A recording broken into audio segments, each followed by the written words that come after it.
She had just turned 18. Her whole life ahead of her. But when her affair with the most powerful man in town led to an unplanned pregnancy, it also triggered a murder so cold, so calculated, it stunned even seasoned investigators. This is the story of Brielle Hunter, and the sheriff who chose blood over exposure. You're watching True Crime Stories Arena, where we uncover the twisted truths behind real-life crimes, especially those buried in silence, privilege, and power. If you believe every victim deserves a voice, hit that subscribe button, tap the bell, and stay to the end, because this story demands to be heard. In a quiet corner of Willow Creek, just a blip on the map to most folks, there lived a girl with a plan. Her name? Brielle Hunter. She had just turned 18. Legally grown, but still carrying the wide-eyed wonder of someone who believed the world was good. She graduated high school just weeks earlier, cap crooked, smile beaming. She had been accepted into a competitive nursing program and couldn't stop talking about the white coat she'd one day wear. Brielle didn't come from wealth or power. She was raised by a single mother, Teresa Hunter, who worked nights at a local diner and still never missed a PTA meeting. Their neighborhood was small, tight-knit, mostly black, where neighbors knew each other by name and front doors were left unlocked, until recently. Teachers called her brilliant. Friends said she was a little shy, but always listening, like she was trying to figure people out before they figured her out. But above all, Brielle was trusting. Maybe too trusting. She first met Sheriff Caden Mills at a youth town hall held at the community rec center. She asked a question, soft-spoken, but confident. Something about better patrols near the schools. Mills noticed her then. He noticed everything. Because in small towns, it's not just the walls that have ears, sometimes, they also have secrets. And Brielle? She was about to walk right into one. Caden Mills was the kind of man small towns trusted without question. At 47, he was a 3-term elected sheriff. Decorated Army veteran. White. Clean-cut. Father of 2. His face, familiar on every billboard and town hall flyer. His campaign slogan, faith, family, and law, etched into memory like a hymn. To the public, Sheriff Mills was a patriot. A lawman who wore his badge like armor and wrapped himself in the flag like a second skin. He prayed at community breakfasts. Led candlelight vigils. Shook hands with veterans and handed out scholarships with a smile that convinced everyone it was all genuine. But behind the uniform was something else entirely. There were whispers, there always are. Rumors that followed him from the academy. A pattern of behavior swept under the rug, shrugged off as locker room talk or political sabotage. Whispers of women, interns, deputies, even witnesses, who left suddenly. Quietly.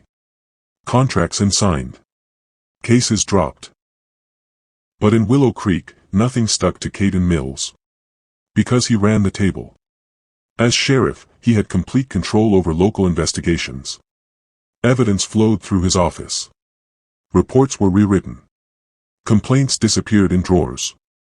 And in a town where everyone knew someone at the courthouse, silence could be bought with favors, or fear. In private, Mills was a manipulator. Charismatic enough to win over a jury before the trial even started. Cold enough to bury a threat beneath a smile.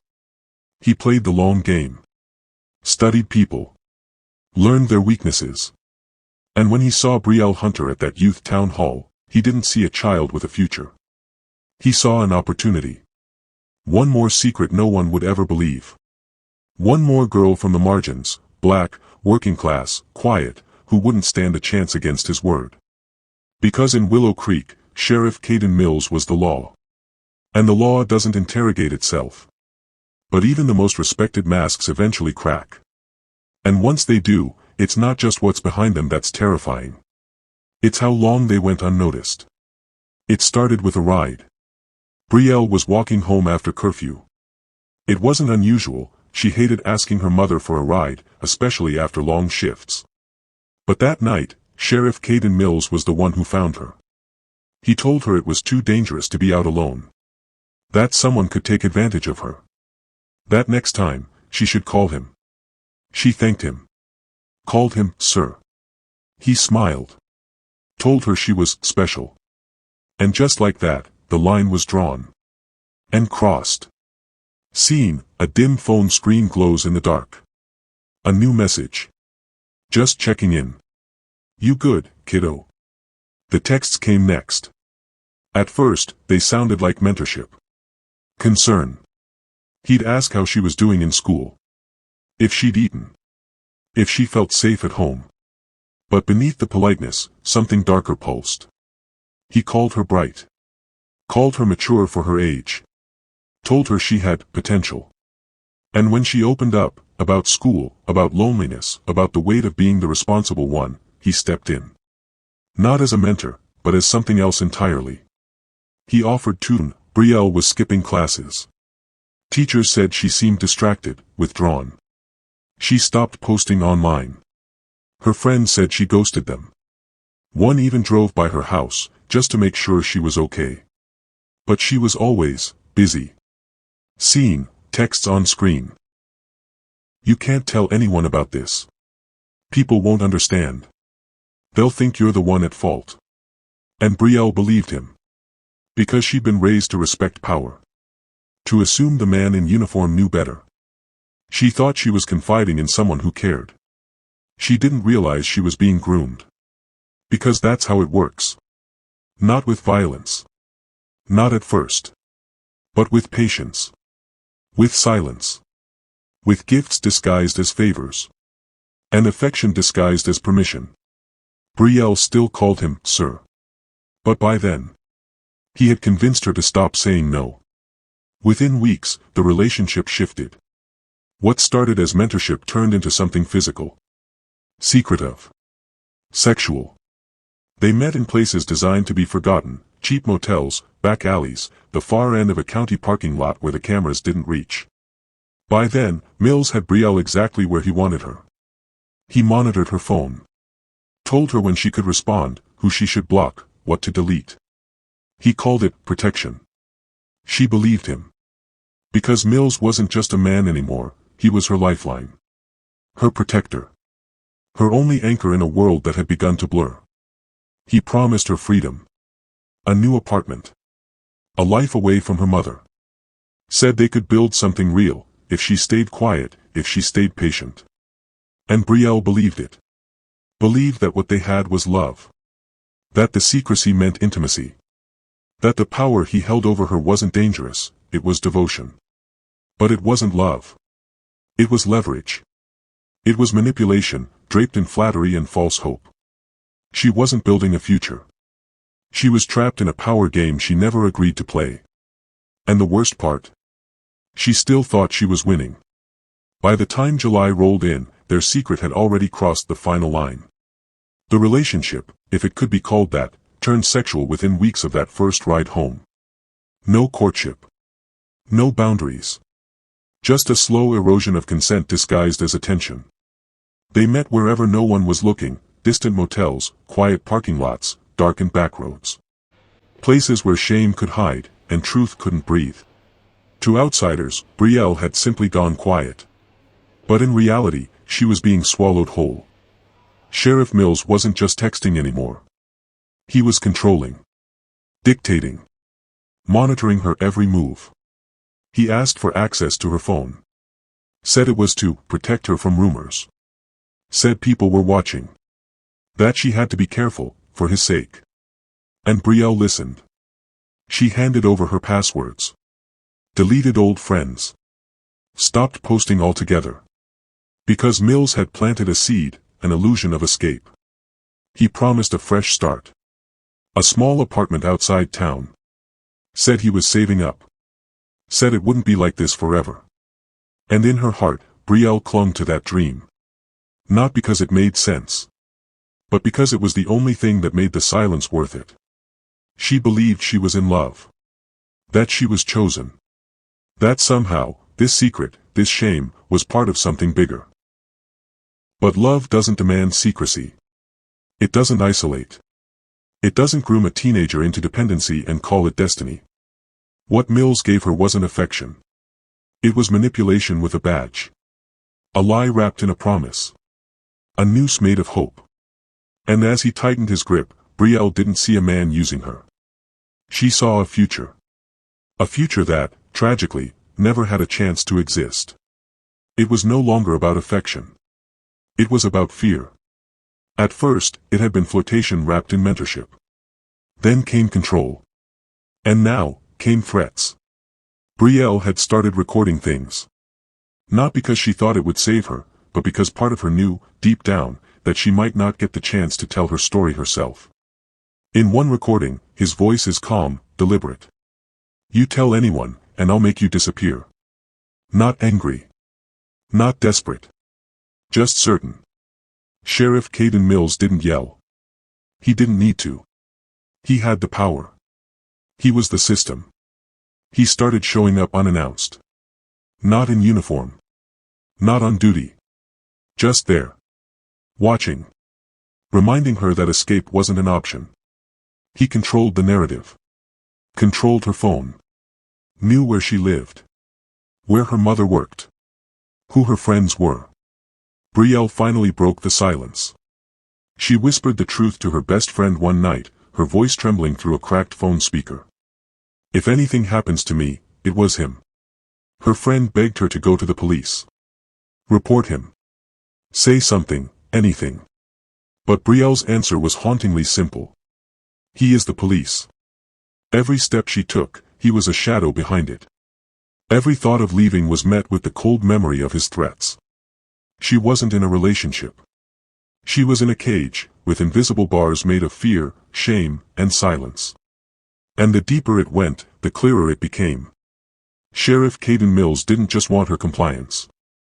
He wanted her erased, if not from the town, then from the truth. And Brielle was running out of time. The message came in just after sundown. It wasn't from his usual number. It was new. Unfamiliar. But the tone, unmistakable. She stared at it for nearly an hour. Heart racing. Thumb hovering over the screen. For weeks, he'd grown colder, angrier. The threats, the silence, the shadows. And now this? I've made a decision. Meet me. He said he wanted to talk. Said he was ready to do right by her. No games. Just us. Let's fix this. For Brielle, the words meant everything. Maybe, just maybe, he was finally coming around. Maybe she wouldn't have to live in fear anymore. It was the first time in weeks she sounded hopeful. She told her best friend about the message. Said she felt something had changed. Said maybe he was scared too. Said maybe, he was going to leave his wife. Maybe they could start over. Maybe everything she'd been through would mean something now. She left the house at exactly 9:18 p.m. A hoodie pulled over her head. No makeup. No bag. Just her phone, and the belief that this night might bring peace. But Brielle Hunter never came home. No calls. No check-ins. No sign of life after that moment. That new number. Disconnected by morning. The messages. Vanished. No cameras caught where she went. Only the digital timestamp remained, 9:18 p.m. And the last word she ever spoke to someone who loved her. I think he's finally coming around. But the truth was. He wasn't coming around. He was closing in. At 9:41 p.m., Brielle Hunter was seen for the last time. The footage was short, no audio, no clear plates. Just shadows. Her figure, thin and slumped, stepping into the passenger seat of a vehicle that didn't belong to her. The driver? Caden Mills. He didn't take her to a diner. Didn't drive toward town. Then when the lies caught up to him, he'd rage.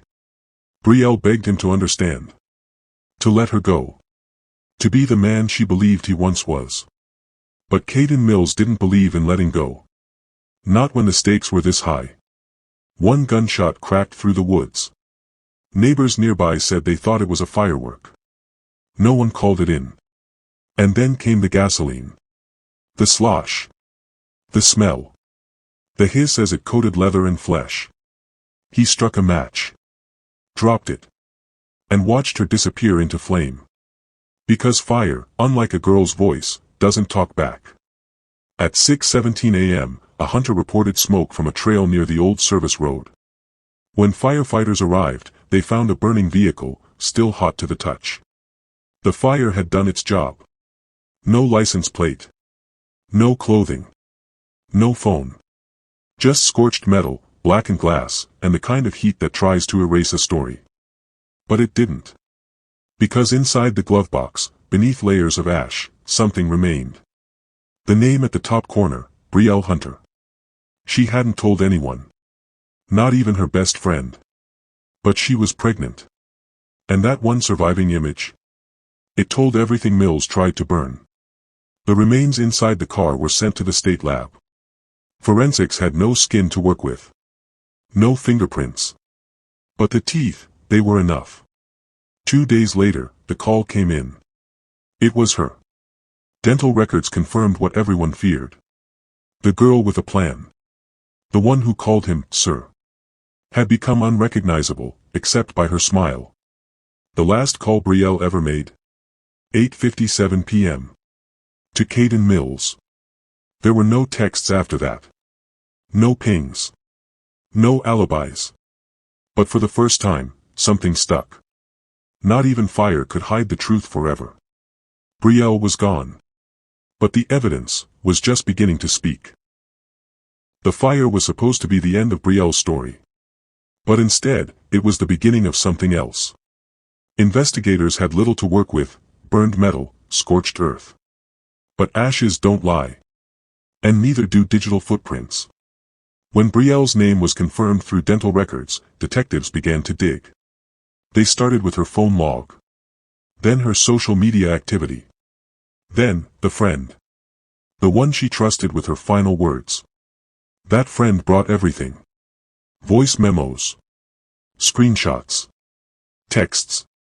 Call logs. Recordings where Mills threatened her. Messages where he promised her a life he never intended to give. And suddenly, the puzzle had edges. Cell tower pings placed Mills' SUV on the service road at the exact time Brielle disappeared. Surveillance from a roadside motel, weeks before her death, showed the two together. The manager ID'd Mills without hesitation. He used a different name. Paid in cash. But the badge was always visible, tucked just far enough in his jacket to go unnoticed unless you were looking. Now. Everyone was looking. The investigation moved fast. Quietly. Carefully. Because when the predator wears the badge, trust becomes evidence. And justice becomes a question mark. But that question was about to be answered. They didn't knock. Federal agents came in before sunrise. He was still wearing his uniform. Sheriff Caden Mills, 3-term enforcer of Willow Creek, was arrested on his front lawn. His neighbors watched in silence. His wife stood frozen at the door. His children hidden behind drawn curtains. The charges were staggering. First-degree murder. Sexual misconduct with a minor. Abuse of authority in office. His wife filed for divorce the same day. His department issued a one-line press release. Sheriff Mills has been placed on indefinite suspension pending criminal proceedings. But the town was louder than the paper. Some were shocked. Sickened. Grieving. Others? Numb. Unmoved. They said they always knew. Or at least, always suspected. Whispers about Mills had circled for years. Now, they had a body. A name. A child. And no more excuses. Power had finally fallen. But it hadn't broken on its own. It took a girl's life to shatter the illusion. The trial began 6 months later. Every seat in the courtroom was filled. Locals. Activists. Journalists from cities who never cared about Willow Creek until now. The prosecution didn't hold back. They played the voicemails. Displayed the texts. Reconstructed the timeline. Presented the ultrasound photo, found in the glove box, the only item that survived the fire. It shattered the silence in the room. They brought in forensic techs. Cell phone analysts. Brielle's best friend. A former deputy who quit after accusing Mills of harassment, and was never believed. The defense tried to reframe the story. They called it a mutual relationship. Said Mills suffered a mental breakdown. Said Brielle was troubled. confused. That this wasn't murder, it was a tragedy of blurred lines. But the jury saw through it. The manipulation. The age gap. The uniform. The gun. The fire. You don't mutually burn someone alive to cover your tracks. What started as whispers had become undeniable. The verdict came after just 4 hours of deliberation. Guilty. On all counts. First-degree murder. Sexual misconduct. Abuse of power. The courtroom erupted in emotion. Brielle's mother collapsed into her seat, tears running down a face that had aged 10 years in 10 months. And Mills? He didn't flinch. The judge's voice cut through the air. You used your power to destroy an innocent life. You wore the badge to shield your crimes. The law you once enforced will never set you free. Life in prison. Without the possibility of parole. There was no celebration. No joy. Just silence. Because justice doesn't bring someone back. It only names what we lost. Brielle's life didn't end in that fire. It echoed. At what would have been her nursing school orientation, her name was read aloud. A graduation cap placed on an empty chair. A seat that will never be filled. In Willow Creek, a mural went up on the side of the old library. Her face, confident, bright, still believing. Underneath it. You may silence a voice, but not the truth. State lawmakers, pushed by public pressure and Brielle's story, passed new legislation mandating external oversight of law enforcement in towns under 50,000 residents. No more internal investigations. No more secrets in the badge. And her best friend? She started a foundation in Brielle's name. Focused on helping young women victimized by those in power. Free legal aid. Counseling. Safe reporting channels. Brielle became a name others carried. A story told in classrooms, courtrooms, and protests. Not a case file.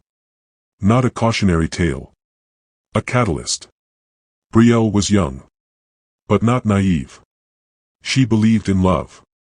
In promises. In people. And one man turned all of that into ash. This story isn't just about murder. It's about power. Race. Manipulation. And a justice system. And subscribe to True Crime Stories Arena. Because silence protects the abuser. But stories like this, they protect the next Brielle. If you've ever felt unseen, unappreciated, or taken for granted, this story is especially for you.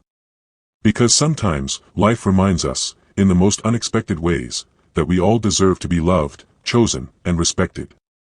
If my stories have ever touched you, made you smile, cry, or reflect, please like this video, leave me a comment, and share it with someone who might need this message today. It helps more than you know.